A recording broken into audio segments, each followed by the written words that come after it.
Etsy is the largest platform to sell digital files on the internet. There are so many types of digital products that it is mind-blowing. In this video I will show you 6 niches for custom-made designs based on public domain works that you can get into and make money on Etsy. You can sell these as digital downloads and as physical products. First we have personalized star map prints. These are great as gifts for your loved one, as anniversary gifts, birthday gifts, Father's Day, Mother's Day, even as housewarming gifts. You need to provide an information to the seller like the location, exact time, some text. The prints are designed based on freely available data. The star or constellation map is generated. After that, it all depends on the seller, what they are offering as a background. You can use NASA pictures and create beautiful images, or like in this example, a watercolor background. It looks really nice too. Once the print is designed, the seller sends an email either with the work or with a link to an external drive. So as you can imagine, you can create designs for a single person, for 2 people, and as we see here, for a whole family, and charge even more for custom-made digital files. So some designs are circles, some designs are hearts. Basically, once you have a few designs, then you start thinking about other ways how you can create even more designs in this niche. There is literally no limit what you can do here. Some designers are including even an option for an image. So the crucial thing in all of these designs is presentation. Most of these sellers are using all the image slots that they can. They add movies and they add extra infographics, which allows a potential customer to see the end product in various ways and get some extra information as well.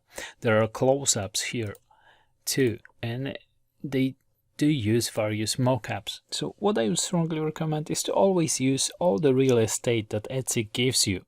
So if you can add 10 images, then add 10. If you cannot add 10 product images, then create infographics with extra bits and pieces of information, which is in the description. But let's face it, most of the people are looking at images, so use it all. Create a 3-4 mockup images. If your prints come in various background colors, then include image with all the backgrounds like we see here. Maybe add some of the info to the images with mockups like FAQs or what you can get. If you run out of ideas, then create an image with the info about the whole ordering process. Add a coupon image.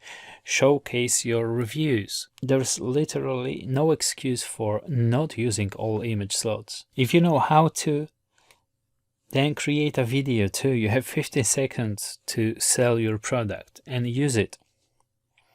And then include all the info in the description, along with backlinks to your store, related products, and call to action to follow your store. Next we have custom-made royal family portraits. So as you can imagine, there are thousands of old portrait paintings that are in the public domain, so you will hardly run out of ideas for new designs. And these portraits are quite funny gifts, and they aren't difficult to create either. The most important thing here is the image that you get from customer. It has to be 300 dpi and not blurry with the dog or person looking at the camera. If you choose to create this type of products, then make sure to always include this information in the listings gallery in both ways, as a text and as an image examples, sort of requirements, what the image should look like and what you can process, what you cannot. So as you can see here, the top row, these are all bad images for this type of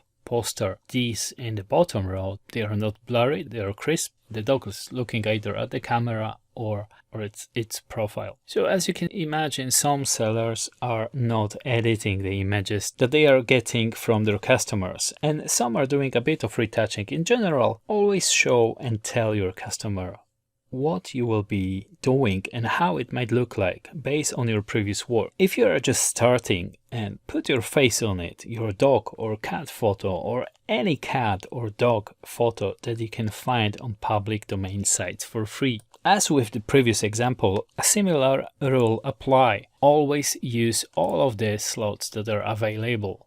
in the image gallery. Use them to inform the customer about the process, about the time that you need to design the order, how it will look like. So add some close-ups and other graphics, but make sure to fill all the slots. And as we can see, customers are quite generous because they are even adding the photos of the end product to the reviews, so we can see actually how it looks like. So like in this example here, we have a designer who is charging £35 for one design, and it's also a digital file. £35, over £35, it's roughly about $50, and it takes them 3 to 5 days to finish the portrait. Upon completion, we will receive a high-resolution JPEG file, 16 by 20 inches, which is quite a large file, to be perfectly honest. So that's why she's charging nearly $50 for it. But check the description, the whole process is actually listed, and she has a backlink to her store as well. What I would include, it would be something like check my similar designs as well, and maybe more infographics in here, even though that's really good, the photo guidelines. So there is close-up, eye level shot, front profile or semi-profile, natural light, high resolution. If there is an image with uneven lighting, partial face, blurry, bad angle or filters, they won't accept it. So you have to imagine that there might be a lot of customer service, because you might get customers who won't get down to the 6th or 7th image to see that. So what I would do, I would actually place that image as the 2nd or maybe the 3rd image in the gallery, so that it would be reached by more people. Not everybody are checking all of the images. Some people are just looking at the first 2, some people are looking at the first 3, and some people are looking at just 1.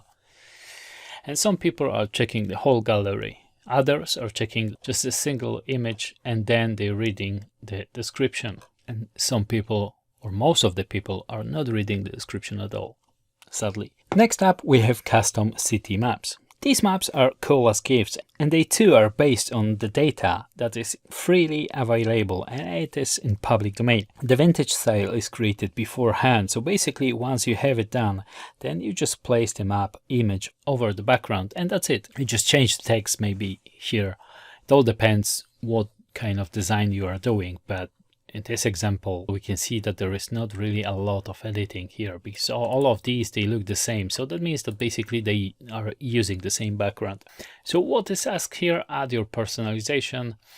Please enter here information about your order, city, country or state, poster orientation, landscape or portrait. If you choose to create this type of maps, then make a list of sellers that you like, make a list of background designs that you would like to create, and have a closer look at the listings description. With custom digital designs and digital designs in general, you need to include the info about it. Don't be afraid of repeating this information in the description, in the image gallery, in the after sale thank you message, in your shop about page.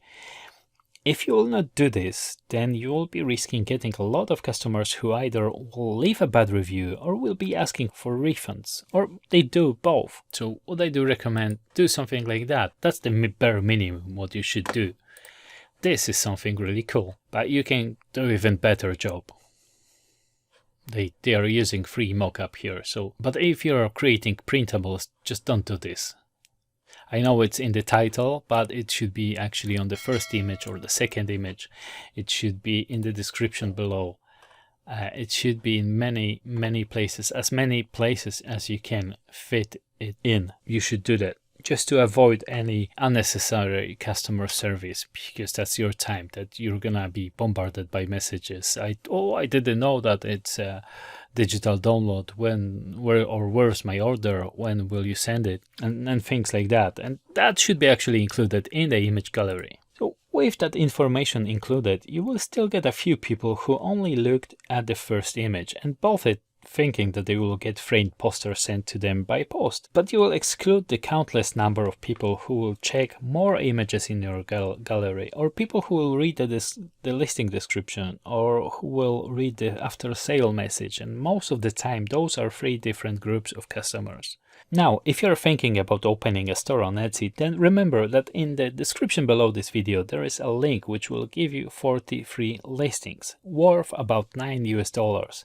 So not a lot, but always something extra at the start. I would like to suggest that once you start listing your designs, make sure to design sets. That is well worth your time, as you can maximize the order value. So as you can see here, we've got nearly £21 for 3 maps. So next we have custom tickets design. Vintage tickets are great as birthday invitations or party invites, even wedding invites. They are printables that you can easily create and customize for your Etsy shop. I would recommend checking various sites for original tickets from the last century or the end of the 19th century to get inspiration. You probably won't find this design in the public domain. However, you will find just the element of the design in the public domain. Like here, some of the graphics. Here as well, the hand, the finger actually pointing to the day. So to get the inspiration, you'll find many videos about various libraries and galleries that you might find tickets on my channel, so make sure to check it. Also in the description below you'll find a link to free PDF list with nearly 20 sites. I am certain that you'll find ticket examples there as well. Next we have custom-made portraits and quotes on antique dictionary pages. That could potentially be a very easy product. And once you find a good scan of a dictionary, then half of the job is done here. You don't want to create a print with dictionary words that are obscure or that will simply leave a bad taste. The last thing someone wants on a print is a portrait of their beloved pet printed on a page that explains the term syphilis. So make sure to choose various pages with words definition for various occasions. Also, it would be beneficial if the designer would use a proper mock-up images. Using single image is not really a good idea to sell on Etsy. It was 10 years ago, it's not anymore. And especially not the art prints. You can sell these as digital downloads and physical prints as well. So as you can see, some sellers, they have a digital download and they have posters with and without frames. It all depends of their setup. I've seen shops selling original antique dictionary pages with various designs, and what makes that sort of product unique is the fact that they have a print one of a kind on an old book page. There are lots of old dictionaries available on sites like eBay or Ape Books. If you choose this type of product, then choose a proper printer, one that loads from the top. But other than that, you can easily get scans of the old antique dictionaries, and the whole books are in the public domain. Therefore, they are freely available for you to download and use as you please. The last example that I wanted to show is quite unique, and those are custom-made newspaper birthday posters. I personally find it a cool idea for a product that once you design the whole page and a customer will place an order, you just need to edit their image and dates, and that's all. You can use as many graphics that are in public domain as you need for it, especially old adverts and ribbons. Also, you'll have to do a bit of research about the events from the old days, but other than that, this product is a great idea for a digital download. So if we check this store, you see that Etsy shows how many people have this in their baskets, and the max is 20, so there are potentially 20 people that want this product, or there might be even more than 20 people. There might be 50, or there might be 21. Of course, some of them might be other designers who are doing a research, but majority are genuine future customers.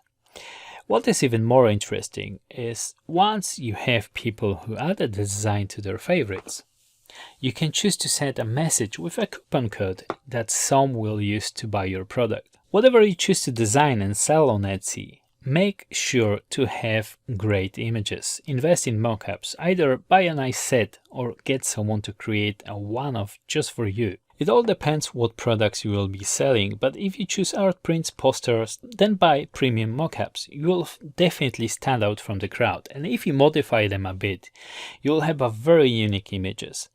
So if you've got any value out of this video, then like, share, comment and subscribe. Thank you so much for watching, and I'll see you in the next video.